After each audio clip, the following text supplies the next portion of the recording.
Hello বন্ধুরা, এখন আমরা যাচ্ছি দুপুরবেলা খাওয়া দাওয়া করতে। তোমাদের তো সকালেই দেখিয়েছি সকালে টিফিনে কী দিয়েছিল। এখন আমরা যাচ্ছি, আমি, পায়েল, মামির শাশুড়ি সবাই মিলে আমরা বসেও পড়েছি। তোমাদের তো বলাই হয়নি আমরা এখানে কিসের জন্য এসেছিলাম। আমরা এসেছি আমার দিদির ননদের শ্বশুরের বাৎসরিক কাজ, সেটা তোমাদের কালকে দেখানো হয়নি কাজটা।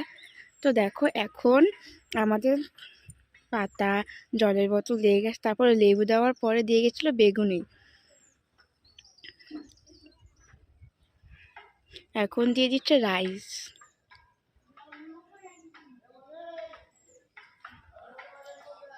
তারপরে দিয়ে দিল লাল শাক ভাজা।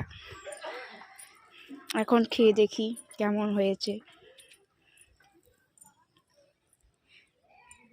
এই দেখো, আমাদের সামনে একটা পুচকো একটা বাচ্চা বসেছে, কি সুন্দর খাচ্ছে আমাদের। তারপরে দিয়ে দিল ডাল, তারপরে এঁচোড় চিংড়ি, মাছও দিয়ে গেছে। আমার খাচ্ছি, মাছটা ভালোই হয়েছে খেতে।